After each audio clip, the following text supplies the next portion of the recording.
Ang halamang gamot na walang hiya sa paglaban sa sakit. Ang makahiya ay isang halamang katutubo dito sa atin. Sa Pilipinas, ito ay tumutubo kahit saan lalo na sa mga bakanteng lote na hindi masyadong dinadaan ng mga tao. Ang halamang ito ay hindi naman talaga itinatanim o inaalagaan. Sa mga sakahan, ang makahiya ay itinuturing na damo. Pero damo o peste man kung ituring ng ilan, ang makahiya ay isang halaman na may pambihirang mga katangian at sa katunayan, ang makahiya ay isang namumukod-tanging halamang gamot dahil sa mahabang listahan ng mga sakit na kaya nitong pagalingin. Bakit kaya makahiya ang tawag sa makahiya? Ito ay dahil sa kakatuwang kayarian at tugon ng halamang ito kapag ito ay hinahawakan. Subukan mong masagi at bigla itong titiklop na para bang nalanta, ngunit babalik lang sa dating ayos sa loob ng ilang minuto. Dahil pagiging napaka-sensitibo ng halamang ito ay mas kilala sa banyagang pangalan na touch me not o sensitive plant.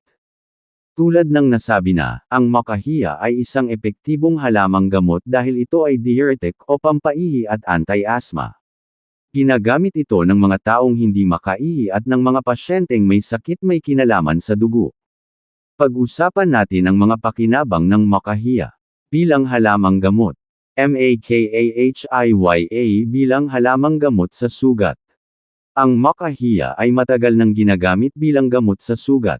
Ang dahon nito na may kasamang kaunting tubig ay gingiling at pinipiga para sa katas nito. Alam mo ba, ang pamamaraang ito ay napatunayan ng mga dalubhasa bilang ektibong gamot sa sugat.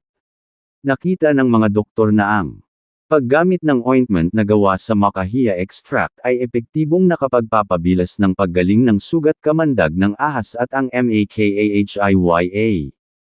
Isang kakaibang pag-aaral ang isinagawa para patunayan ang kakayahan ng makahiya na labanan ang kamandag ng ahas na cobra. Kinuha ng mga dalubhasa ang katas ng ugat ng makahiya sa pamamagitan ng pagpapakulo dito at napatunayang may kakayahan itong i-neutralize ang lason na galing sa cobra. Pero tandaan, ang gamutang ito ay ginagawa lamang ng eksperyensyadong mga manggagamot at herbalist.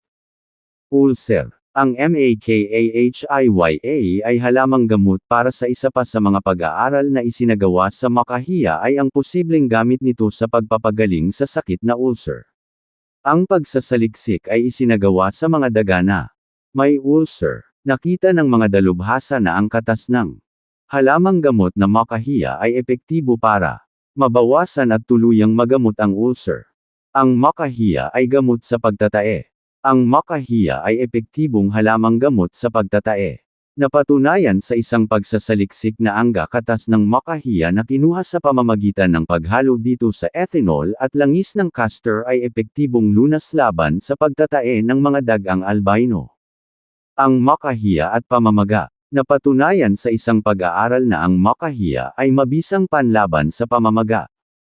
Ang pananaliksik ay ginawa sa mga daga na sinadyang magkaroon ng edema o pamamaga sa paa.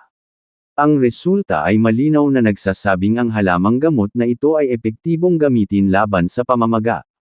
Dito sa atin sa Pilipinas, may mga tao na nag-alaga ng dahon ng makahiya at ginagamit ito bilang kompres o kaya naman ay panghugas sa bahagi ng katawan na namamaga. Kaya pala sinasabi ng mga matatanda na ito ay epektibong gamitin sa pamamaga.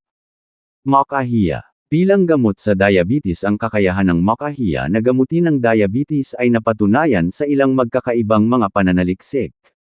Halimbawa, sa isang pag-aaral gamit ang katas ng dahon at ugat ng makahiya, nakita ng mga mananaliksik ang epekto ng araw-araw na pagkain ng makahiya extract sa pagbaba ng blood sugar ng mga pasyente.